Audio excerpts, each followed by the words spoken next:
CTET resources तुमच्या सगळ्यांचं सहर्ष स्वागत आहे। आज आपण या व्हिडिओमध्ये कार्ल रॉजर्स यांचा स्वसिद्धांत पाहणार आहोत। तुम्हाला माहितीच आहे की आपण आपल्या व्हिडिओमध्ये टीईटी पेपर 1, टीईटी पेपर 2, त्याचप्रमाणे सीटेट पेपर 1 आणि सीटेट पेपर 2 या पेपरचा आपण सिलेबस इथे डिस्कस करत आहोत। सिलेबस पूर्ण करण्याचा म्हणजे प्रयत्न करत आहोत। सिलेबस पूर्ण करत आहोत, प्रयत्न म्हणजे काय पूर्णच करत आहोत। ओके, तर आता बघा मागील व्हिडिओमध्ये बुद्धिमत्तेच्या काही म्हणजे थेरीज आपण केलेल्या आहेत, ठीक आहे ना। त्याच्यामध्ये आपण भरपूर गार्डनरची थेरी बघितली आहे, ओके, स्पिअरमन बघितलेले आहेत, ठीक आहे ना। आणखी पण भरपूर थेरी राहिल्या ह्याच्यात, आपण त्या कंप्लीट करू लगेच। पण आता आपण आज कार्ल रॉजर्सचा स्वसिद्धांत बघूया, कारण की हा सिद्धांत खूप जास्त प्रमाणात इम्पॉर्टंट आहे आणि टीईटी पेपर 1, टीईटी पेपर 2 मध्ये मी याचे प्रश्न उत्तर बघितलेले आहेत, त्याच्यामुळे हा सिद्धांत आपण अगोदर करूया। याचबरोबर आपण टीईटी मध्ये जो काही सिलेबस आहे ना, म्हणजे मॅथमॅटिक्स आहे, त्याच्यानंतर ईव्हीएस वगैरे आहे, टीईटी पेपर 2 मध्ये सोशल सायन्स आहे, तो सुद्धा पूर्ण सिलेबस आपण इथे कंप्लीट करू। ओके, चला आपली एक्झाम ऑक्टोबर महिन्यात आहे, तर तोपर्यंत आपला सिलेबस कंप्लीट होऊन जाईल। चला मग आता आपण स्टार्ट करूया कार्ल रॉजर्स यांचा स्वसिद्धांत। कार्ल रॉजर्स जे होते त्यांचा ह्युमनिस्टिक अप्रोच होता, ज्याप्रमाणे मॅस्लो होते। मॅस्लो यांची जी एक थेअरी होती ती पण आपण बघणार आहोत यानंतर लगेच। तर मॅस्लो यांची थेअरी होती, त्याचप्रमाणेच कार्ल रॉजर्स यांची सुद्धा थेअरी आहे, आणि हे दोघी सुद्धा ह्युमनिस्टिक अप्रोच चे होते, म्हणजे मानवतावादी विचारवंत होते, मानवतावादी विचाराचा पुरस्कार करणारे हे होते। बघा आता, तर कार्ल रॉजर्स सगळ्यात पहिला हे लक्षात ठेवायचे की कार्ल रॉजर्स यांची थेअरी कुठली आहे, यांची थेअरी आहे सेल्फ थेअरी, स्वसिद्धांत आहे यांचा। ओके, बघा आता, हे मॅस्लो प्रमाणे मानवतावादाचा पुरस्कार करणारे होते, आणि रॉजर्स जे आहे ना ते काय करायचे माहिती आहे का, जेव्हा लोकांकडे पाहायचे तेव्हा ते हे चांगला किंवा हा वाईट असं नाही बघायचे। ओके, ज्याप्रमाणे आपण जर समजा बाहेर गेलो, समजा आपण कुठे बाहेर गेलो, तर कसं आहे, एखाद्या व्यक्तीने शाळेतलं उदाहरण घेऊया, ओके, कारण की आपण टीचर आहे, ओके ना, टीचरची एक्झाम देते पण शाळेत एक्झाम देते। मग कसं आहे, आपण शाळेमध्ये गेल्यानंतर काय होते, तुम्ही बघा आता, अगोदर समजा आपण शाळेत गेलो तर आपल्याला अगोदर सांगितलं जाते की हा विद्यार्थी आहे ना, हा बदमाश आहे, हा ऐकत नाही है ना, तुम्ही यांच्याकडे विशेष लक्ष द्या बरं का, हे बरोबर नाहीये, हे विद्यार्थी थोडंसं ऐकत नाही, हे टीचर्सची हे करतात, हे विद्यार्थी हुशार आहे ना, हे म्हणजे असं थोडंसं सांगितलं जाते है ना। मला तर सांगितलं होतं गेलं की जेव्हा मी गेली होती शाळेमध्ये तेव्हा सांगितलं होतं की असं असं राहते बाबा आहे तुमच्या वर्गामध्ये। परंतु रॉजर्स यांचा हा जो सिद्धांत आहे त्यांनी काय म्हटलेलं आहे की ते जेव्हा लोकांकडे पाहत होते ना, तेव्हा ते चांगले किंवा वाईट अशा नजरेने ते पाहत असत होते। त्यांचं म्हणणं आहे की लोक मूलतः चांगले असतात है ना, लोक मूलतः चांगलेच असतात, आणि त्यांचं म्हणणं हे आहे की मूलतः चांगले आणि ते आरोग्य संपन्न राहतात, आणि मानसिक आरोग्य हीच सर्वसाधारण जीवनाची प्रगती आहे। आणि त्यांचा हा जो सिद्धांत आहे हा जीवनशक्तीवर आधारित आहे, फोर्स ऑफ लाईफवर त्यांचा सिद्धांत आधारित आहे।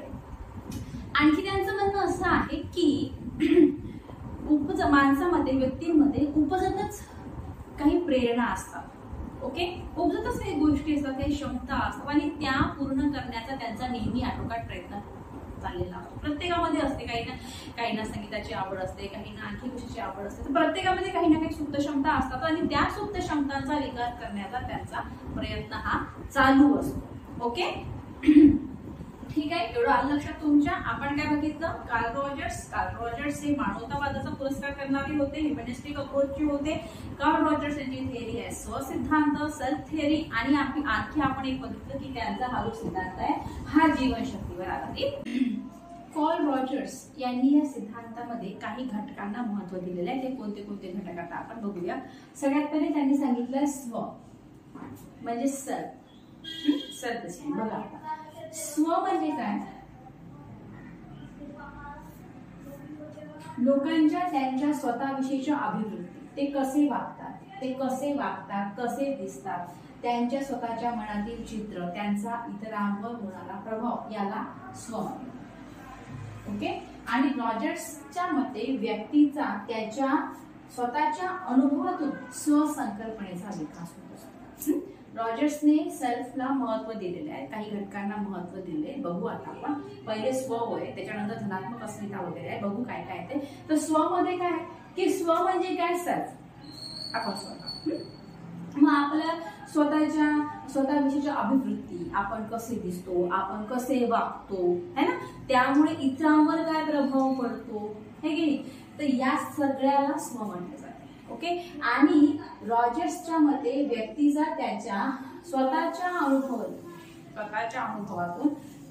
स्वसंकल्पनेचा विकास होतो. आपल्याला जो अनुभव येतो, आता बघा तुम्हाला एक उदाहरण सांगते. समजा आपण सीटेट किंवा टीईटीची पेपर दिली, ओके, पेपर दिला आणि त्यामध्ये आपण अयशस्वी झालो, आपल्याला मार्क मिळाले नाही, कमी मार्क भेटले आपल्याला.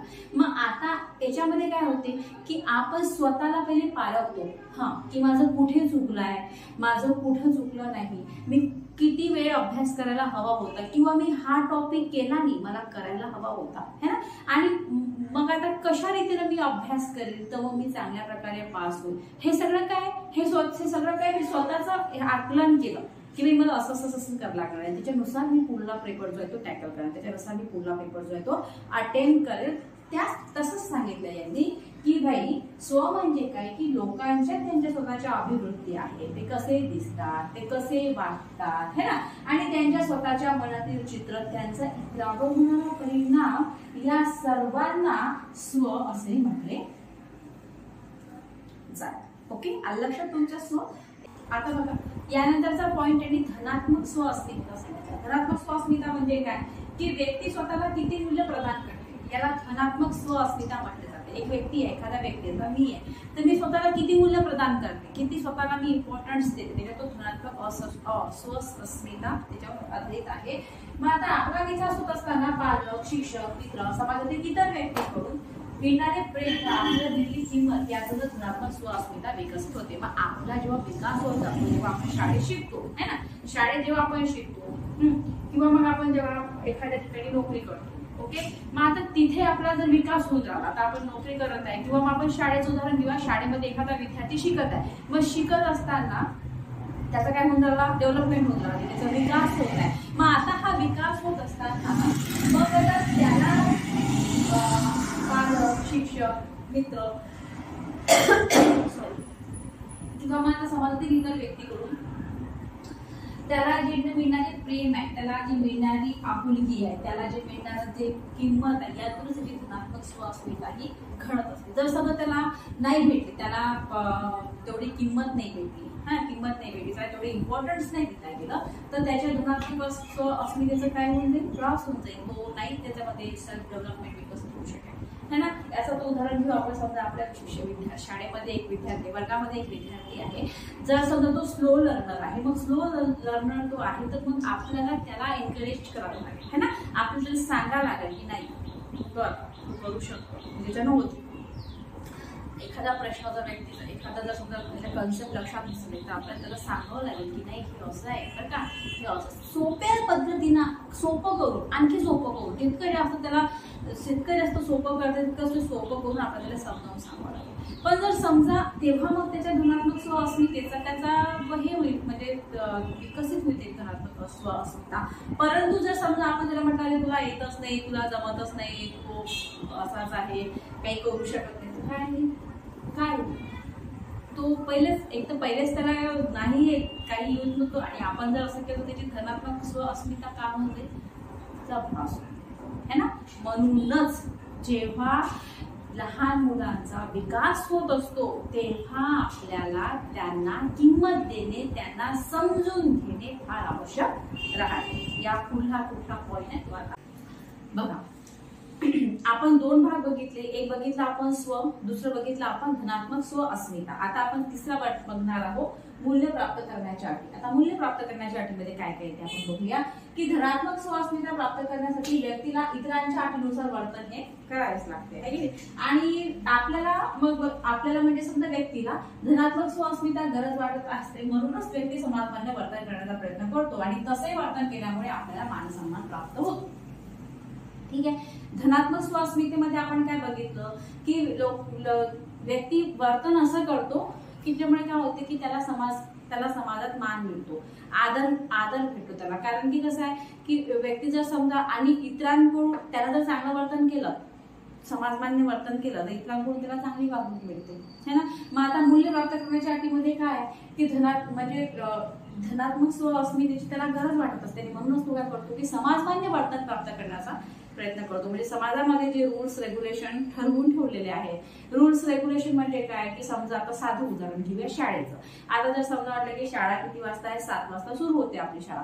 मग आता 7 वाजता शाळा सुरू होते तर बरेचसे जण म्हणजे विद्यार्थी जे आहे, बहुतेक विद्यार्थी काय करतात की 7च्या अगोदर तिथे जाऊन म्हणजे तिथे उपस्थित होतात. म्हणजे ते समाजमान्य वर्तन करतात. काहीच असतात की जे उशिरा येतात आणि कधी काही प्रॉब्लेम्स असल्यामुळे किंवा कशामुळे उशिरा येतात. बाकी सगळे विद्यार्थी समाजमान्य वर्तन करण्याचा प्रयत्न करतात. असं शाळेमध्ये आहे है ना, आणि असंच बाहेरच्या जगात सुद्धा आहे. ठीक आहे. आता बघा, आता स्वसुसंगती विरुद्ध विसंगती हे काय बघू आपण. आता प्रत्येक व्यक्तीची स्वची अशी रचना असते. मी तुम्हाला सांगितलं तर सगळ्यात पहिला आपण बघितलं सेल्फ. Okay, self esteem. तर प्रत्येक व्यक्तीची स्वची अशी रचना असते आणि व्यक्तीला कोणत्या आदर्शाकडे जायचे आहे, कोणती ध्येय साध्य करायची आहे हे तिच्या आदर्श स्ववरून लक्षात येते. आपला मुद्दा काय आहे, स्वसुसंगती विरुद्ध विसंगती. आता यामध्ये काय आहे की प्रत्येक व्यक्तीला कसं एक मॉडेल, एक आयडियल असते प्रत्येक व्यक्तीसमोर. प्रत्येकासमोर एक आयडियल असते. तुमची आईवडील असू शकते किंवा आणखी कोणी आयडियल असू शकते. प्रत्येकासमोर आयडियल असते. मग व्यक्ती काय करतो की तिच्यानुसार आदर्श वर्तन करण्याचा प्रयत्न करतो. तिच्यानुसार स्वतःला ढालण्याचा प्रयत्न करतो है ना, स्वतःला हे करण्याचा प्रयत्न करतो आणि ते ध्येय. आता एखादा आदर्श व्यक्ती त्याच्यासमोर आहे, त्यासमोर आहे तर मग ते तसं होण्यासाठी कोणती कोणती ध्येय आवश्यक आहे, काय काय मला करावे लागेल, त्याच्यानुसार तो व्यक्ती प्रयत्न करण्याचा प्रयत्न करतो. तो करण्याचा, आत्मसात करण्याचा प्रयत्न करतो. मग आता स्वसुसंगती विरुद्ध विसंगती म्हणजे काय आहे की त्याला जे वाटते, त्याचा जो आदर्श आहे, व्यक्ती तसा न वर्तन करता दुसरंच वर्तन करतो. म्हणजे त्याच्या मनात एखाद्या आहे, समजा तुम्हाला आता समजा आपण एक उदाहरण घेऊ, सचिन तेंडुलकरचा. तर एखाद्या विद्यार्थ्याला सचिन तेंडुलकर सारखं बनायचं असेल, त्याच्यासारखं तो आदर्श त्याच्या डोळ्यासमोर असेल. ओके, मग त्यांचं काय काम आहे की त्याच्यानुसार करायचं है ना. तेवढी मेहनत घ्यावी लागेल त्याला खेळायला, तेवढं त्याला सातत्यानं खेळावं लागेल. मग तो विद्यार्थी तसं वर्तन न करता दुसरंच वर्तन करतो. मग तिथं काय होते की स्वसुसंगती विरुद्ध विसंगती आढळते. तिथे विसंगत आढळता तुम्ही, तुमची विसंगती आढळते कारण की तुम्ही त्याच्यानुसार वर्तन करत नाही. ओके, मग आता यामध्ये यांनी 2 असे हे सांगितलेले आहे, 2 उपाय, 2 त्याच्यामध्ये गोष्टी सांगितलेल्या आहेत. त्यांनी 2 टप्पे दिले. ते टप्पे कुठले आहेत? सगळ्यात पहिले अस्वीकार आहे. अस्वीकार मध्ये काय असते की यामध्ये भीतीदायक परिस्थितीचा अस्वीकार केला जातो, ती परिस्थिती टाळली जाते. जसं स्वसुसंगती विरुद्ध विसंगती हे याच्यासाठी काय असते, एक तर अस्वीकार केला जातो. कारण की मग कसं असते की व्यक्ती काय असतो की म्हणजे जो त्याचा आदर्श असतो त्याच्यानुसार तो घडत नाही. मग त्याला हे करण्यासाठी काही टप्पे आहे की पहिल्यांदा अस्वीकार केला. अस्वीकार म्हणजे काय असते की भीतीदायक परिस्थितीचा अस्वीकार केला जातो आणि ती परिस्थिती टाळली जाते. भीतीदायक परिस्थिती म्हणजेच त्याला जे बनायचं आहे ते तो तसं न बनता त्याला जे बनायचं नाही तो तशा दिशेने जातो. ती भीतीदायक परिस्थिती आहे त्याची. मग ती भीतीदायक परिस्थितीचा अस्वीकार केला जातो, टाळली जाते ती परिस्थिती. ओके, आणि दुसरं काय आहे मग की संवेदन निरूपण. संवेदन निरूपण. मग संवेदन निरूपण मध्ये काय असतं, या भागामध्ये काय असते की यामध्ये उलटच परिस्थिती आढळते. म्हणजे समजा एखादा विद्यार्थी नापास झाला तर तो स्वतःमध्ये काही कमी आहे हे न सांगता तो काय करतो की शिक्षकांनीच मला शिकवलं नाही, अशा प्रकारचा तो आरोप प्रत्यारोप करतो. हे संवेदन निरूपण मध्ये आहे. आणि तुमच्या लक्षात आपण काय काय बघितलं, मूल्य प्राप्त करण्याच्या अटी बघितल्या. मूल्य प्राप्त करण्याच्या अटीमध्ये आपण काय बघितलं की बाई धनात्मक स्वअस्मिता प्राप्त करण्यासाठी व्यक्तीला इतरांच्या अटीनुसार वर्तन हे करावे लागते है ना. समाजमान्य वर्तन त्याला करावंच लागेल, त्याला धनात्मक स्वअस्मिता मूल्य प्राप्त करण्यासाठी है ना. त्याच्यानंतर काय की स्वसुसंगती विरुद्ध विसंगती. स्वसुसंगती विरुद्ध विसंगती म्हणजे काय होते की एखाद्या व्यक्तीला जसं बनायचं आहे तसं वर्तन न करता तो दुसरं कसं वर्तन करतो, त्यामध्ये काय होते विसंगती होऊन जाते. मग आता हे करण्यासाठी काय असते, हे टाळण्यासाठी, ती विसंगती टाळण्यासाठी काय असते, एक तर काय असते की अस्वीकार केला जातो. यामध्ये काय असते की भीतीदायक परिस्थितीला टाळल्या जाते भीतीदायक परिस्थिती. ओके, आणि दुसरं एक त्यांनी सांगितलेलं आहे संवेदन निरूपण. यामध्ये काय असते की यामध्ये व्यक्ती काय करतो, दुसऱ्या व्यक्तीवर ब्लेम करतो, परिस्थितीला ब्लेम करतो. मग झाला मी असली झाली नाही बा, माझी परिस्थितीच खराब म्हणून मी झाली नाही, हे संवेदन निरूपण मध्ये आहे. ओके, ठीक आहे, इथपर्यंत झालं. आता बघा, मॅस्लो प्रमाणेच कार्ल रॉजर्स यांनी सुद्धा काही सांगितलेलं आहे की एक चांगला व्यक्ती कसा असायला पाहिजे. चांगला व्यक्ती एक तर तो अनुभव घेण्यासाठी हमेशा तयार असला पाहिजे, नेहमी तो एक्सपिरियन्स घेण्यासाठी तयार असला पाहिजे, अस्तित्ववादी जीवन त्यांना जगलं पाहिजे, सकल विश्वास असायला पाहिजे, अनुभवजन्य स्वातंत्र्य असायला पाहिजे आणि सर्जनशीलता, क्रिएटिव्हिटी त्याच्याजवळ असणं आवश्यक आहे. जर हे त्याच्यामध्ये असले तरच तो एक व्यक्ती आहे, तो यशस्वी जीवन जगू शकतो. कसं काय पाहिजे त्याजवळ, ते संपूर्ण कार्यरत व्यक्ती असतो. संपूर्ण कार्यरत व्यक्ती कुठला असतो, त्याच्याजवळ अनुभव घेण्यासाठी तो नेहमी तयार पाहिजे, तो अस्तित्ववादी जीवन पाहिजे, त्याचं सकल विश्वास पाहिजे, त्याच्यामध्ये अनुभवजन्य स्वातंत्र्य पाहिजे त्याला, आणि सर्जनशीलता, क्रिएटिव्हिटी असणे फार आवश्यक आहे. तेव्हाच तो संपूर्ण कार्यरत व्यक्ती होऊन जातो. ओके, इथे आपला कार्ल रॉजर्सचा सिद्धांत संपलेला आहे. ओके, आपला जेव्हा पेपर येईल ऑक्टोबर महिन्यात, त्या अगोदर आपण सगळ्या जितकं आपलं काही झालेलं आहे सगळ्याची आपण एकदा रिव्हिजन करून घेऊया. म्हणजे काय होईल की तुम्हाला त्याचा एकदा रिव्हिजन झाली की तुम्हाला मग काय होईल की गोष्टी लक्षात राहतील. ठीक आहे, त्याप्रमाणे जे काही प्रश्न उत्तर वगैरे येतात, MCQ जे काही आहे पेपर्स मध्ये, प्रिव्हियस इयर मध्ये जे काही येतं ते सुद्धा लवकरात लवकर करण्याचा आपण प्रयत्न करूया. पण मला असं वाटतं पहिल्यांदा सिलेबस जर एकदा कम्प्लीट करून टाकला की मग नंतर आपण ते करण्यासाठी मोकळं राहतो. ठीक आहे, त्याचप्रमाणे आणखी सांगायचं म्हणजे माझ्या बॅचेस चालू झालेले आहे, ऑनलाईन आणि ऑफलाईन दोन्ही पण बॅचेस घेतलेली. पेपर 1, पेपर 2, CTETचा पण आणि TETचा पण. जर तुम्ही कोणी इंटरेस्टेड असाल तर माझ्या डिस्क्रिप्शनमध्ये मी माझा नंबर दिलेला आहे, नंबर देईल मी, तिथे तुम्ही मला कॉल करू शकता. ओके, त्याप्रमाणे नोट्स सुद्धा आहे. नोट्स जर तुम्हाला पाहिजे असेल तर त्या नोट्समध्ये तुम्ही कॉल करून घेऊ शकता. ओके, ठीक आहे, थँक्यू.